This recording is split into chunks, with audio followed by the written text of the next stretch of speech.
He's moved our political discussion dramatically to the left.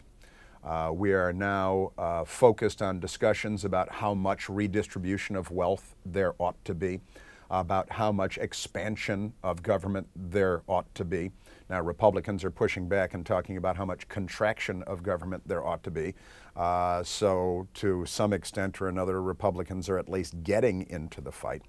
But I think that he has served to polarize us even further, if that's humanly possible after what the liberals did during the Bush years.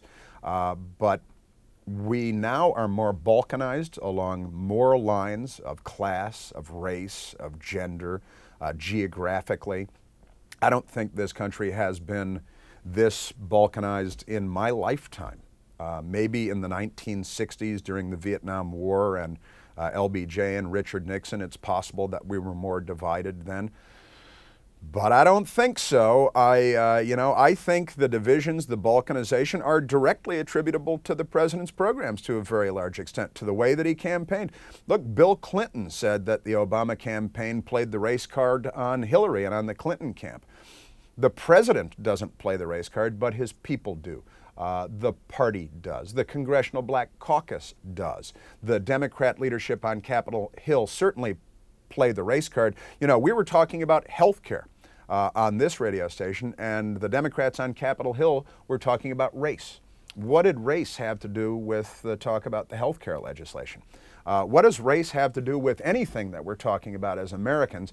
If we're a melting pot, if we're all on the same page, if Hispanics here legally, black Americans, white Americans, immigrants, Mayflower mavens, we're all supposed to be in this thing together.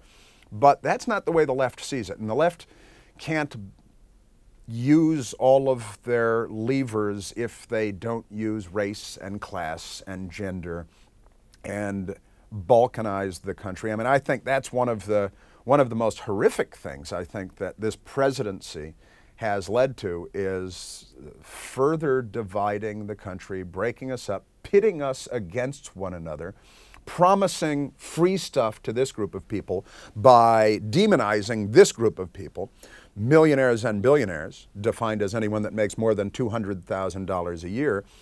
We've got 45% of the population that doesn't pay any federal income taxes at all. They have no interest in shrinking the government. Why would they?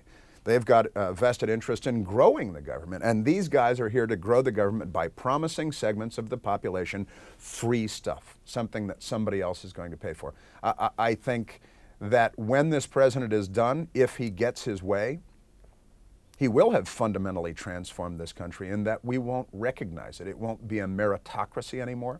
We won't be a nation of people that believes in reward for achievement and accomplishment. He is advocating sort of an everybody's a C student, everybody gets a trophy kind of society where no one is better than anyone else, where no one achieves more than anyone else in any relevant way, where no one deserves any more than anyone else. And that flies in the face not only of America and the idea of America, but of humankind. I mean, and that's the idea of America, is we acknowledge human nature and the characteristics of human beings, the desire to achieve, the natural desire to aspire, to make something more of yourself, to create, and to be rewarded for it. More and more, Americans are being referred to as workers. We're workers.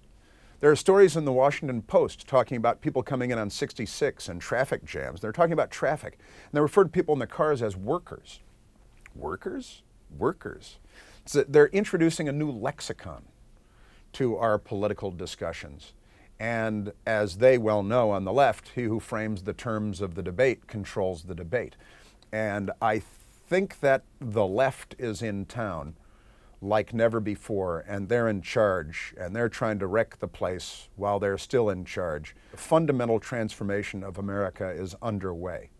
I don't think it's the fundamental transformation that most people voted for, because I don't think people voted for a fundamental transformation. They thought this nice young guy, this fresh face, would, a nice change of pace. Little did we know, he and his friends have been plotting in faculty lounges for the last 30 years to turn our economy upside down, to knock us down a few pegs on the world stage. We're now kind of on par with Liechtenstein when it comes to our influence and global discussions. France is leading the way in Libya. Our allies know that we're not here for them anymore, from Mubarak to Israel to Saudi Arabia.